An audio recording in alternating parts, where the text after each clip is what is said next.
Locked by Reddick. Right. Run him off.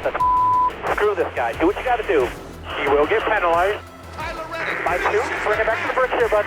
Out to 5, baby. Let's go kiss those bricks. You are the man. All right. Way to not take no from nobody.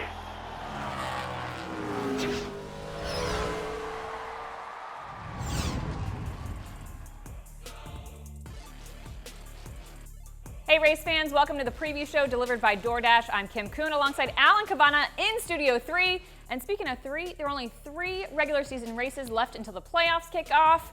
And the hottest driver as we head to the Indy road course, Chris Buescher. Who saw that coming? If you predicted that, I don't believe you. Because Chris Buescher, it's mid-August, he has 2 straight wins, the hottest team in NASCAR, Roush Fenway Keselowski Racing. Are you kidding me? What a story, one of the biggest stories of the year. Because it's not only Chris Buescher and his team, it's also Brad Keselowski in the 6 car, just being up front, leading laps. But in terms of getting those checkered flags, 2 in a row for Chris Buescher, and it only gets better for him. Listen to this, he is currently the road course king of NASCAR. That's a bold statement. The stats show 8 straight top 10s at road courses in the next-gen car for Chris Buescher. Indy road course this weekend, another road course after that. What a stretch. He is establishing himself as a championship contender when you can get those victories. That's what it takes to win a title. I don't disagree. The next couple weeks shape up good for him. He's great on the road courses, but if he's going to get a win, if he's going to make it 3 in a row, he's got to get past a guy that's back in the field. Shane Van Gisbergen makes the return to the NASCAR Cup Series after his dominant performance at the Chicago Street Course. So can he bring the same performance and intensity?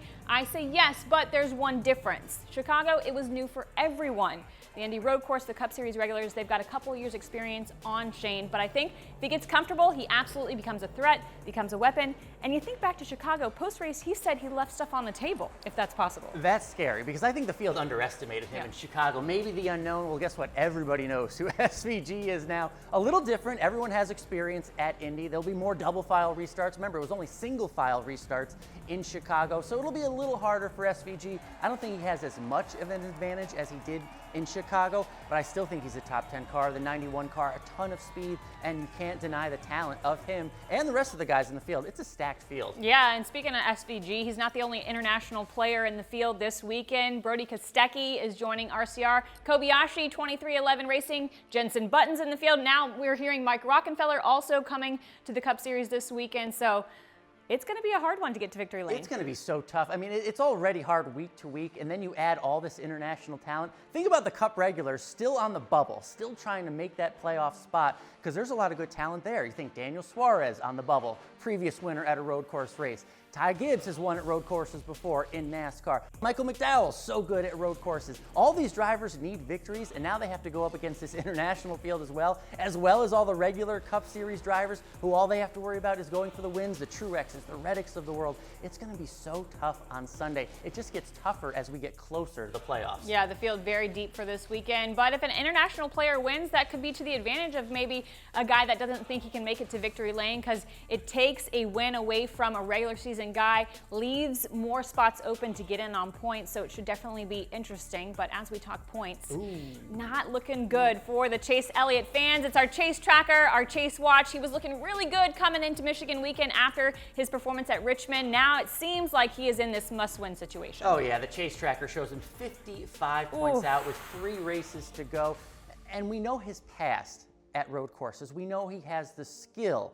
But that only gives us so much to talk about, because in the next-gen car, he's never won at a road course. And if all he needs to do is win, that's a lot of pressure on a team that's not running well right now, that's never won at a road course again in the next-gen car. When second place isn't good enough, that makes your team desperate, and that can go one way or the other. But points don't matter, so that's on his side if you're a Chase Elliott fan. The points really don't matter anymore. It's one place and one spot only. I think that's the only thing going for this team. But if you think about in years past, they have proven, this 9 team, with their backs against the wall, they can perform under pressure. It's just channeling that frustration, that pressure correctly. So Chase Elliott will be a must-watch this weekend. The only way he can win is if he's there at the final lap. And we know this race gets crazy, and we know this because our NASCAR 75 flashback goes back to the inaugural race in 2021. We'll take it right to overtime, because this is why we love this track.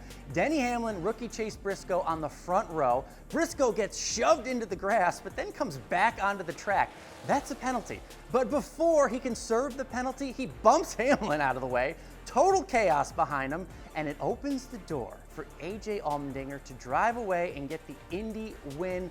That was a surprise then. It's why we love the track. And if you remember, AJ wasn't full-time in the Cup Series. That win didn't put him in the playoffs. If that happens this year, AJ Allmendinger gets a playoff spot. So much on the line. And we'll see what drivers surprise us this weekend in the Verizon 200 at the Brickyard, Sunday, August 13th, 2:30 p.m. Eastern on NBC. Enjoy the race. Make sure you join us right back here next week for the preview show delivered by DoorDash. She's Kim, I'm Alan. We'll see you then.